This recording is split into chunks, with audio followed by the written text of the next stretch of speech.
Miss Laila को कोई net issue है तो उसका disconnect. Cellular respiration, which is another important and very much interesting topic. कि respiration क्या चीज़ है? First of all, the concept which students confuse कि respiration तो वो होती है जो हम करते हैं using our lungs, कि हम air inhale करते हैं, then we exhale the air. This is the respiration on organ level. हम पढ़ रहे हैं कि we are living organisms, we are made up of cells. हमारे चैप्टर का फर्स्ट टॉपिक ही था सेल थ्योरी के every organism is made up of cells. तो सेल्स जो हैं हमारे, we are multicellular, we are animals. तो हमारी बॉडी का एक एक सेल जो है it has to be, it has to live, it has to survive, it has to respire, ताकि उसके अंदर एनर्जी बने और वो डाई आउट ना हो. whenever the cell dies, eventually when your cell starts dying, eventually the person is dead because the cells are dying. ठीक है. Now first of all, cellular respiration, what is it? It is a set of metabolic reactions and processes that take place in cells of organisms, whether plant or animal, to convert chemical energy from oxygen molecules or nutrients into adenosine triphosphate into ATP, and then releases waste product. हमारी body में जो भी हम food intake करते हैं, जो plants nutrients intake करते हैं, उसको ब्रेक डाउन करके फूड को, ग्लूकोज अगर हमने खाई है, हमने फैट्स खाए हैं, प्रोटीन्स खाए हैं, ब्रेक डाउन करनी है और ब्रेक डाउन करके एटीपी बनानी है. एटीपी को फिर यूज किधर करना है? एनर्जी में. और वो एनर्जी जो एटीपी की एनर्जी है उसको यूज कहाँ करना है? हमारी लाइफ एक्टिविटीज में. We have to move, we have to run, we have to eat, even हर काम करने के लिए वी नीड एनर्जी. ठीक है. Cellular respiration is basically the break down of sugar in the presence of oxygen. जो sugar plants ने बनाई थी, सिंथेसाइज की थी फोटोसिंथेसिस प्रोसेस से, उसी को ब्रेक डाउन करना है. इन केस ऑफ एनिमल्स हम तो फोटोसिंथेसिस नहीं करते, लेकिन हम शुगर आउटसाइड द सोर्स खा लेते हैं, हम कार्बोहाइड्रेट्स इंटेक करते हैं, हम प्रोटीन इंटेक करते हैं. तो उस शुगर तो आ गई बॉडी में. असल प्रोसेस कैसा है रेस्पिरेशन का? उस शुगर को ब्रेक डाउन करना, चाहे वो खुद बनाई है, चाहे वो प्लांट्स ने बनाई है, चाहे वो हमने खाई है. ठीक है. और उसको ब्रेक डाउन करके फायदा क्या होगा कि हमें जो है एटीपी मिलेगी, हमें कार्बन डाइऑक्साइड मिलेगी, हमें वाटर मिलेगा. ठीक है. Now the stages of cellular respiration, basically क्या क्या चीजें इंक्लूड होती हैं? ग्लाइकोलाइसिस. ग्लाइकोलाइसिस, अभी जो टॉपिक है सेलुलर रेस्पिरेशन का, इसको आपने रट्टा बिल्कुल भी नहीं लगाना. जो टर्म्स है इनके पार्ट्स करके, इनको डिवाइड करके टर्म्स की डेफिनेशंस बनानी है. जैसे सेल्यूलर रेस्पिरेशन में सेल्स रेस्पायर कर रहे हैं. ठीक है. ग्लाइकोलाइसिस में, ग्लाइको मतलब ग्लूकोज, ग्लाइको का word always it refers to glucose. Glycolysis means break down. जैसे हमने पढ़ा था photolysis, break down of water in the presence of light. तो ग्लाइकोलाइसिस मतलब ग्लूकोज की break down. Pyruvate oxidation, pyruvate की ऑक्सीडेशन, उसके हाइड्रोजन रिमूव हो जाएंगे. द सिट्रिक एसिड और क्रेब्स साइकिल. अब ये जो क्रेब्स साइकिल है, it is reverse, it is not the same as Calvin cycle. Calvin cycle it is used in plants, and Krebs cycle it is taking place in both plants and animals in cellular respiration. ठीक है. Then है oxidative phosphorylation. आज हम Krebs cycle नहीं पढ़ेंगे, नहीं तो आपका कॉन्सेप्ट मिक्स होगा. आज हम सिर्फ ग्लाइकोलाइसिस पढ़ेंगे, which is the first phase of cellular respiration. Cellular respiration में आपको पता लग गया कि जो भी organism they harvest energy from the food. जितनी एनर्जी जो फूड हमने खाया होता है उसमें से, उससे हम एनर्जी हार्वेस्ट करते हैं ताकि हम अपनी डेली एक्टिविटीज को कर सकें. और ये जो एनर्जी है जो हम फूड से लेते हैं, वो डायरेक्टली हमारी बॉडी यूज नहीं कर सकती. उसको कन्वर्ट करना पड़ता है हमें एटीपी की फॉर्म में, उसको कन्वर्ट करना पड़ता है यूजेबल एनर्जी की फॉर्म में. ठीक है. अब आप देखें, ये जो फूड हमने खाया है अलॉन्ग विद ऑक्सीजन, ये जो हम इनहेल एक्सहेल करें, उधर से हमारे स्टमक को ऑक्सीजन मिलेगी, हमारे ब्लड में ऑक्सीजन आएगी. वो एक कॉम्प्लिकेटेड प्रोसेस है, लेकिन खाना खाते हुए हम सांस भी लेते हैं ना, ऑक्सीजन अंदर जाती है. तो वो ऑक्सीजन की प्रेजेंस में ब्रेक डाउन होती है फूड की. और ब्रेक डाउन किधर होगी? हमारे सेल के अंदर. और सेल के अंदर माइटोकॉन्ड्रिया में वो जो ग्लूकोज है उसकी सेल के अंदर साइटोप्लाज्म में होगी ग्लाइकोलाइसिस. माइटोकॉन्ड्रिया के अंदर क्रेब्स साइकिल, इलेक्ट्रॉन ट्रांसपोर्ट होगी. नेक्स्ट फेज है, ये हम पढ़ेंगे. So the first phase is glycolysis. Glucose की ब्रेकडाउन हमने कैसे करनी है, जो आज हमारा टॉपिक होगा, it would be including this topic, जिसमें हम ये वाला फेज पढ़ेंगे. ठीक है. ग्लाइकोलाइसिस, ग्लूकोज की breakdown. What is glycolysis? Can you guys tell me what is glycolysis? What breakdown of glucose. Breakdown of glucose. ठीक है. इस चीज को इसका आपने इसको भूलना नहीं है. Break down of glucose is glycolysis. ठीक है. वेरी मच इंटरेस्टिंग टॉपिक है, आपको अच्छा लगेगा. नाउ अब आप देखिए, ग्लूकोज को बहुत सारे रिएक्शंस के बाद किस में कन्वर्ट कर दिया है? पायरोवेट में. जितने भी केमिकल रिएक्शंस होते हैं आपको रिएक्टेंट्स का पता होना चाहिए और प्रोडक्ट्स का पता होना चाहिए। बीच में जो चीज हो रही है वो आपको स्टेप वाइज पता लग जाती है। जिस तरह हमने अभी लाइट रिएक्शंस में पढ़ा था कि लाइट रिएक्शंस के रिएक्टेंट्स क्या थे, water, sunlight and chlorophyll. Product क्या थे, ऑक्सीजन, एटीपी एंड एनएडीपीएच। ठीक है। डार्क रिएक्शन हमने पढ़े, रिएक्टेंट क्या थे, एटीपी एंड एनएडीपीएच, और प्रोडक्ट क्या था हमारे पास, शुगर, वाटर, एनएडीपी प्लस और एटीपी, एडीपी। ठीक है। तो ये चीजें रट्टा लगाने वाली नहीं है। When you are explaining a topic तो आपके माइंड में वो चीज चल जानी चाहिए कि यार अब ये ग्लाइकोलाइसिस स्टार्ट हो गया, हमने ग्लूकोज की ब्रेक डाउन करनी है, प्रोडक्ट क्या बनाना है, पायरुवेट। ठीक है। नेक्स्ट, ग्लाइकोलाइसिस जो है बेसिकली जो रेस्पिरेशन का प्रोसेस है, सेलुलर रेस्पिरेशन है, वो दो तरह की होती है, एक एरोबिक रेस्पिरेशन और एक एनएरोबिक रेस्पिरेशन। एरोबिक रेस्पिरेशन से आपको पता लग रहा होगा कि ऑक्सीजन की प्रेजेंस में जो ब्रेकडाउन होती है, दिस इज एरोबिक रेस्पिरेशन। और जो ऑक्सीजन की एब्सेंस में होती है उसको हम क्या कहेंगे,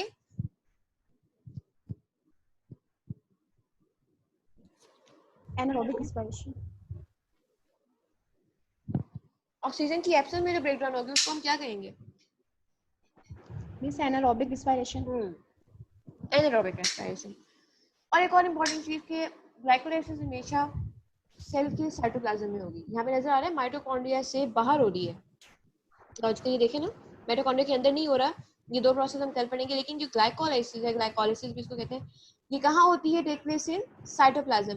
तो that is the reason why glycolysis eukaryotic cells में भी होती है और प्रोकैरियोटिक सेल्स में भी होती है। It is a process which takes place in both eukaryotic and prokaryotic organisms. ठीक है। Now, वही चीज ग्लूकोज कन्वर्ट हो रहा है पायरुवेट में, एनर्जी जनरेट हो रही है in the form of ATP. Here comes another video.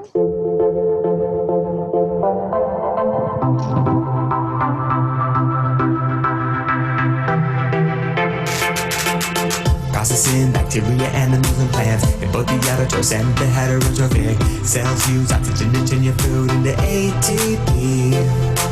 The cells need energy to move and do things, so they use the food you eat to make ATP. The chemical the cells use for energy, respiration that's aerobic, using oxygen that you breathe. 4 stages that we'll introduce and discuss in depth.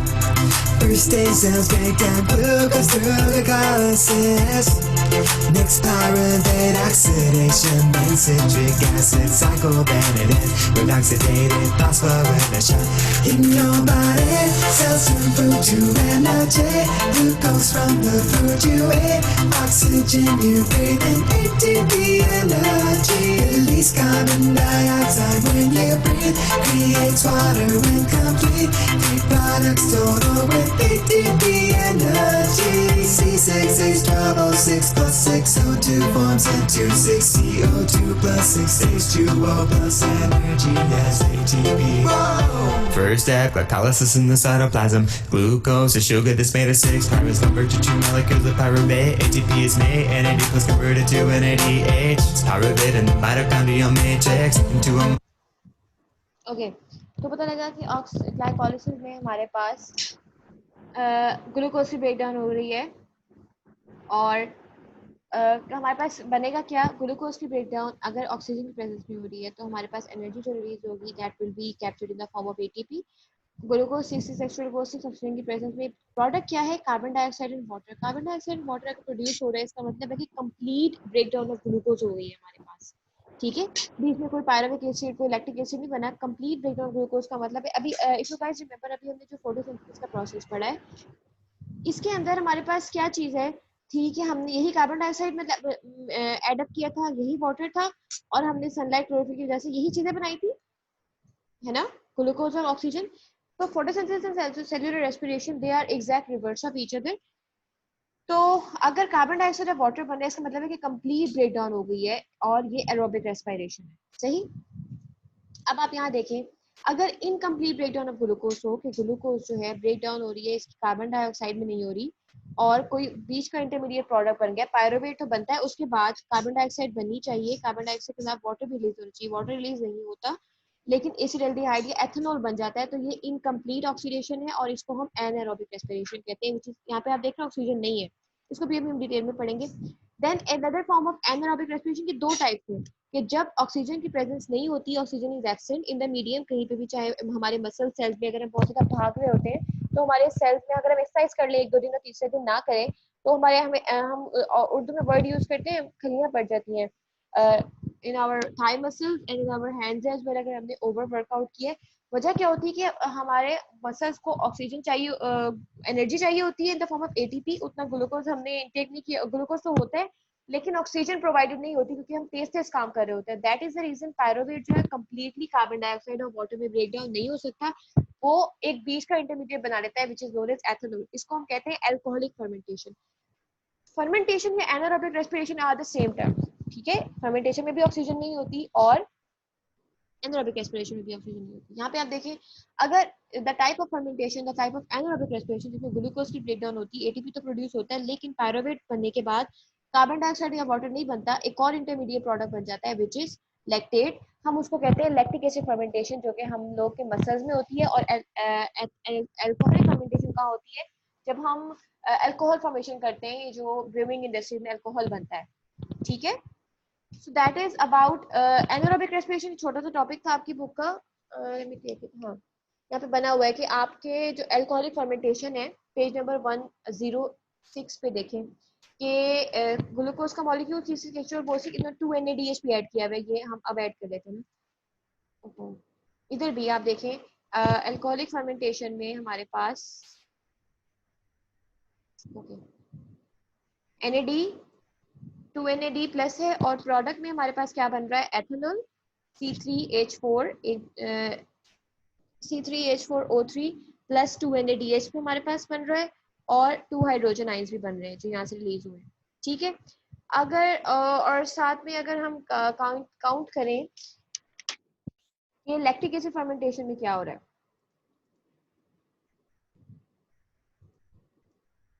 Lactic acid fermentation में NADH use हो रहा है और हमारे पास glucose molecule की breakdown हुई है, product 2 lactate बन गया, हमारे पास NADH और H पॉजिटिव रिलीज हुआ है, तो that is also a anaerobic respiration. Concept clear हुआ है एनारोबिक रेस्पिरेशन का, जिसके अंदर हमारे पास क्या चीज है? ऑक्सीजन की एब्सेंस में ग्लूकोज की इनकम्प्लीट ब्रेकडाउन होती है। ग्लूकोज पहले पायरोवेट में ब्रेकडाउन होता है। यहाँ पेज नंबर 105 पे देखिए डायग्राम जो बनी हुई है नीचे लास्ट पे पेज के, कि यही डायग्राम है। ग्लूकोज मॉलिक्यूल जिसमें 2 ATP यूज हुए, ADP से 2 ATP बने, एनर्जी बन गई और पायरोवेट बना 3 कार्बन कंपाउंड 2 पायरोवेट मॉलिक्यूल। उसके बाद NADH की एनर्जी यूज हुई, NADH ने क्या किया? इंटरमीडिएट नहीं बनाया और हमारे सीधा लैक्टेट दे दिया, 2 लैक्टेट मॉलिक्यूल बन गए। सो this is the type of fermentation जिसमें लैक्टिक एसिड या लैक्टेट बन रहा होता है, उसको हम लैक्टिक एसिड फर्मेंटेशन कहते हैं, ठीक है। सेकेंडली हमारे पास अल्कोहलिक फर्मेंटेशन है जिसके अंदर ग्लूकोज मॉलिक्यूल से एनर्जी तो 2 ATP बन जाती है, पायरोवेट के बाद इंटरमीडिएट बनता है एसिटाल्डिहाइड, एसिटाल्डिहाइड एथेनॉल बनाता है और NADH एनर्जी भी यूज करता है और कार्बन डाइऑक्साइड मॉलिक्यूल भी रिलीज होता है इसके अंदर। So this is alcoholic fermentation जिसमें अल्कोहल या एथेनॉल बनता है, ठीक है। कॉन्सेप्ट क्लियर है एनारोबिक रेस्पिरेशन का। Now we are going to move towards aerobic respiration. आप लोगों को एक और मेन पॉइंट हम पढ़ेंगे कि एनारोबिक रेस्पिरेशन में भी हमने देखा कि 2 ATP बन रहे हैं, ठीक है। अब आप यहाँ देखें ग्लाइकोलाइसिस में, अब ये एक ओवरव्यू है। ग्लूकोज की ब्रेकडाउन हमने स्टार्ट की, 6 कार्बन कंपाउंड है। ग्लाइकोलाइसिस से सबसे पहला प्रोडक्ट क्या बनता है? पायरोवेट। अगर पायरोवेट को ऑक्सीजन मिल रही है तो दिस इज एरोबिक रेस्पिरेशन, ताकि मजीद ब्रेकडाउन हो सके। एनर्जी आप देखिए 30 से 32 ATP बन रही है। अब अगर पायरोवेट को हम ऑक्सीजन नहीं दे रहे, इसको हम कहेंगे एनारोबिक रेस्पिरेशन और ये फर्मेंटेशन ही है, एक ही फर्मेंटेशन भी इसको कहते हैं। तो अगर उसमें एथेनॉल बन रहा है तो वो अल्कोहलिक फर्मेंटेशन, अगर लैक्टिक एसिड बन रहा है तो वो लैक्टिक एसिड फर्मेंटेशन। लेकिन आप नोट करें कि 2 ATP बन रहे हैं सिर्फ। सो एनारोबिक रेस्पिरेशन में ATP की एनर्जी जो प्रोडक्शन बहुत कम होती है, जबकि एरोबिक रेस्पिरेशन में हमारे पास एनर्जी जो है कितनी ज्यादा है, 32 ATP की एनर्जी और कहाँ 2 ATP की एनर्जी, सही है। So this is the whole overview. अब हमारे पास जो एनारोबिक रेस्पिरेशन थी, पायरोवेट के बाद ऑक्सीजन की एब्सेंस में जो ब्रेकडाउन थी, उसमें उसका यही आप जो पेज 105 पे था, यही आप इसकी केमिकल इक्वेशंस, मैं आपको होमवर्क भी दूंगी आज का, आपने राइट डाउन करके इनको याद भी करना है। नाउ द कॉम्प्लिकेशन थोड़ी सी जहाँ आती है और इंटरेस्टिंग जो चीज़ है वो है एरोबिक रेस्पिरेशन। ये पूरा प्रोसेस जो हम पढ़ेंगे अभी कि एरोबिक रेस्पिरेशन के अंदर हमने किस तरह 30 से 32 ATP यूज किए और किस तरह माइटोकॉन्ड्रिया की यूज किया। जस्ट लाइक हमने यूज किया था क्लोरोप्लास्ट को for the production of sugar for photosynthesis का प्रोसेस, ठीक है। Now coming towards the process of glycolysis. Glycolysis के प्रोसेस में हमने आराम से कह दिया कि हमने ग्लूकोज से पायरोवेट बनाया है। पायरोवेट वहां पे तो हमें पिछले इधर तो एक सिंगल स्टेप में नजर आ गया पायरोवेट बनके, लेकिन it is not that much simple. First glycolysis page number open करें आप लोग, आप देखिए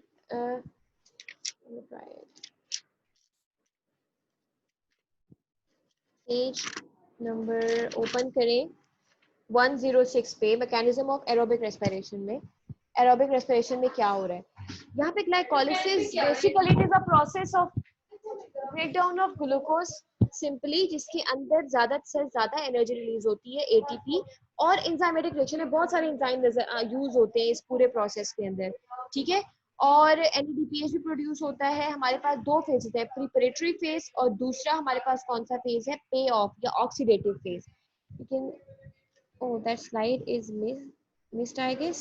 So preparatory phase इधर से हम इसको मार्क कर लेते हैं, यहाँ पे डिटेल डायग्राम नहीं है। Okay. This one is preparatory phase and this one is oxidative phase, ठीक है। Oxidative phase and this is preparatory phase. Keep that in mind कि ये फेज कौन सा है।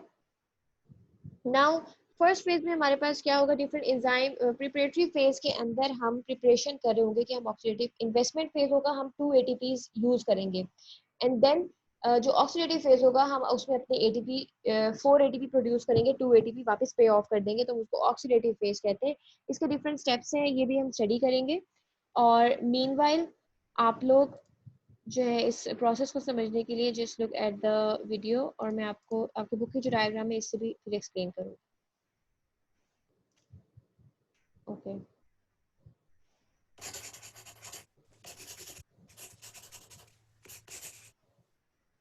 In this video, we will study about the process of glycolysis.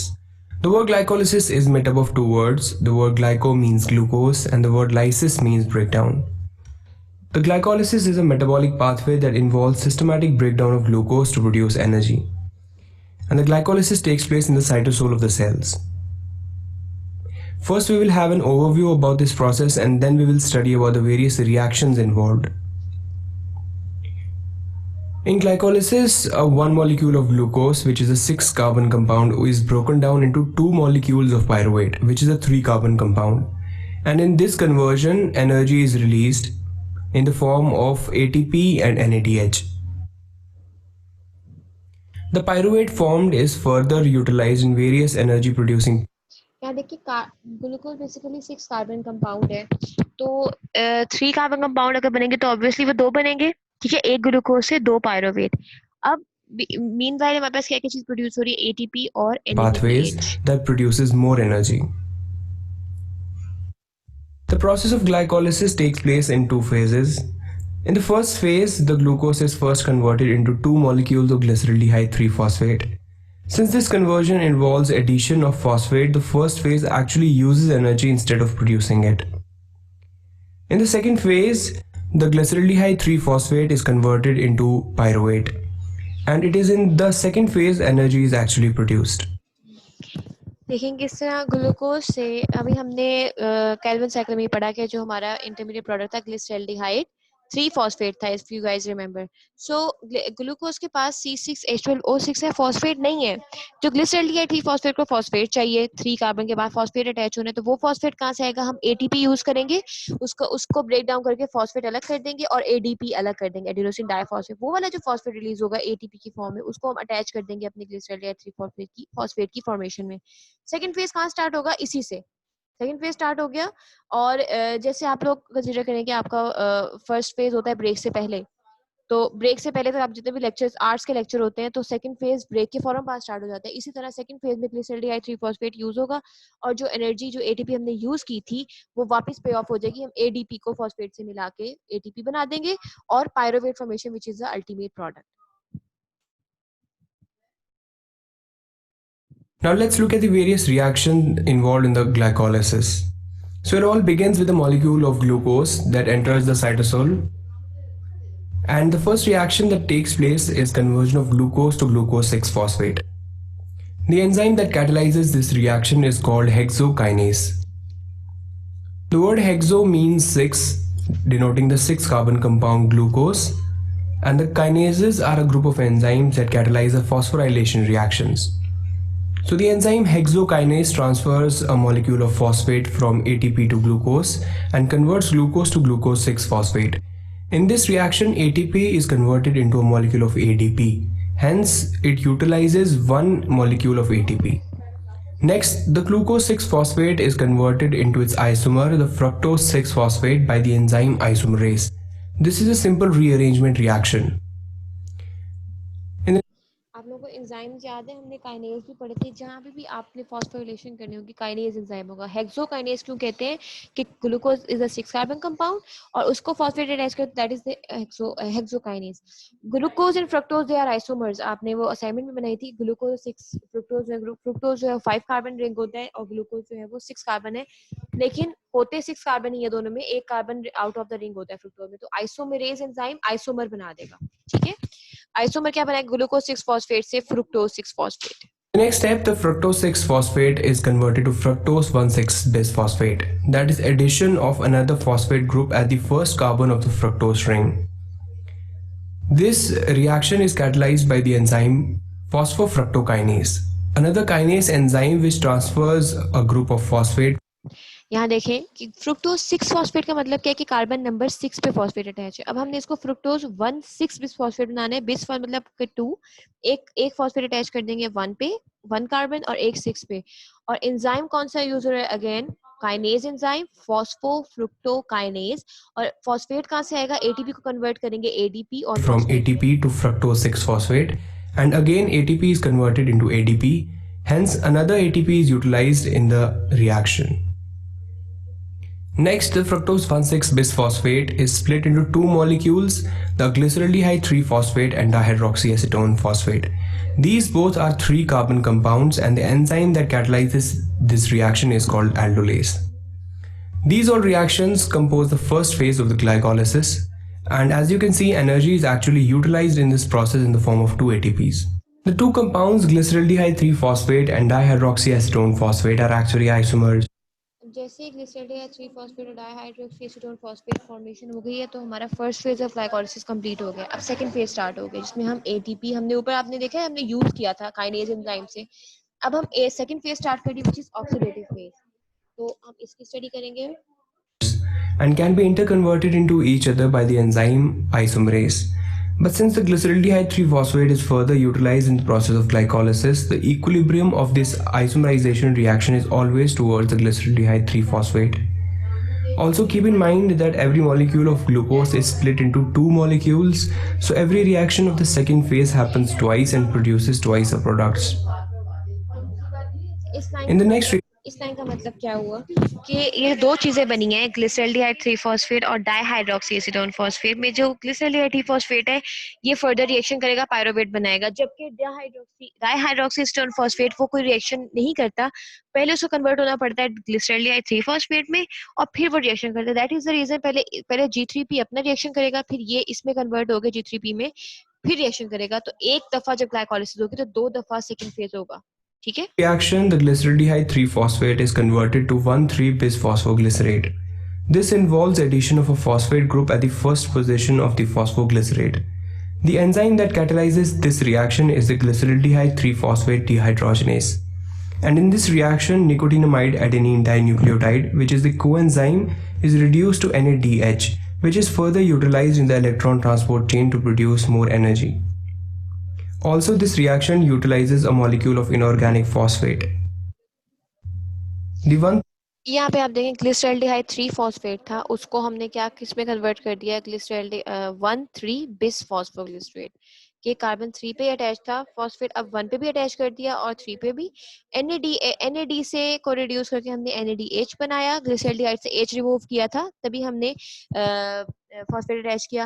Then जो enzyme है ये आपने जो याद रखना है, ये एंजाइम्स के नेम ग्लिसरॉल्डेहाइड डिहाइड्रोजनेज के उसने हाइड्रोजन रिमूव किया था ग्लिसरॉल्डिहाइड से और PO4 को ऐड किया, फॉस्फेट ग्रुप को ऐड किया 1 कार्बन पोजीशन पे, ठीक है।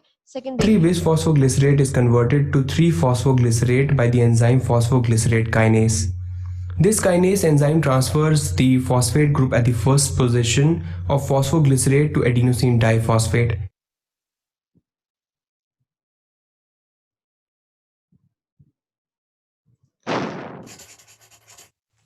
It's addition of, and as you can see, an phosphate group at the, and in this process a molecule of ATP is generated. यहाँ देखा है आपने कि किस तरह पहले फॉस्फेट अटैच किया, फिर उसको रिमूव कर दिया, और वो फॉस्फेट रिमूव करके किसको दे दिया हमने, ADP को, ताकि उससे ATP बन जाए। एंजाइम का नाम क्या है, phosphoglycerate kinase, kinase for phosphorylation. Phosphoglycerate इस एंजाइम से इस रिएक्टेंट को यूज किया, that is the reason why its name is phosphoglycerate. Next, the 3-phosphoglycerate is converted to 2-phosphoglycerate. This is a simple rearrangement reaction that happens with the help of the enzyme phosphoglycerate mutase. Next, the 2-phosphoglycerate is converted to phosphoenol pyruvate. The enzyme involved is enolase, and magnesium ions are also utilized in this reaction. In the final step of the glycolysis, the phosphoenol pyruvate is converted to pyruvate by the enzyme pyruvate kinase. अब देखें कि पहले phosphate 3 position पे attach था, अब उसको remove करा के 2 पोजीशन पे अटैच करा दिया। फॉस्फोग्लिसरेट म्यूटेज एंजाइम का नेम है। देन फॉस्फोग्लिसरेट 2 फॉस्फोग्लिसरेट को कन्वर्ट किया एंडोलेज एंजाइम यूज करके फॉस्फोइनोल पायरुवेट में, एंड फॉस्फोइनोल पायरुवेट से फॉस्फोइनोल ग्रुप ने रिमूव कर दिया फॉस्फेट ग्रुप, और इससे खाली पायरुवेट बना दिया। और एंजाइम जो यूज हुआ, एंजाइम का नेम है pyruvate. The phosphate group at the phosphoenol pyruvate is transferred to ADP and converted to ATP. This all composes the second phase of the glycolysis, and as you can see, energy is produced in the second phase of the glycolysis.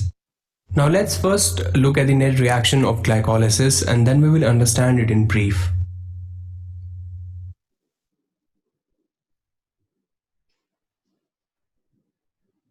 We have one molecule of 6-carbon glucose that splits into 2 molecules of 3-carbon compound pyruvate. There is a net utilization of only 2 ADPs. Since 4 ADPs are used in the second phase, but 2 ADPs are also produced in the first phase, there is a net use of only 2 ADPs. 2 molecules of inorganic phosphate are utilized in this step. 2 nicotinamide adenine dinucleotides are reduced to NADH molecules in conversion of glyceraldehyde 3-phosphate to 1,3-bis-phosphoglycerate. So this was a brief overview of the process of glycolysis. I hope you find this video helpful. Thank you so much for watching this video. Like our channel on YouTube. Okay, समझ आई है topic की first year?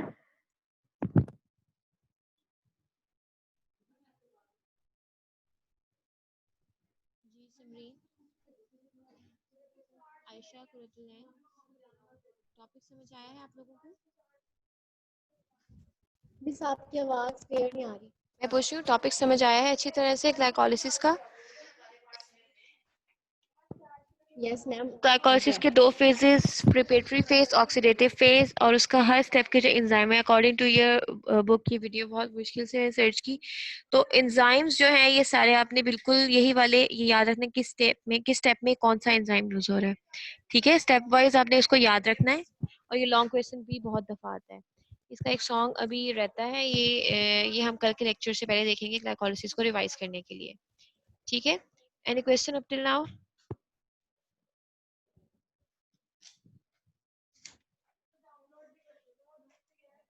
First year कोई question आप लोगों का, कोई चीज जो आज टॉपिक में समझ ना आई हो? नो? No ma'am.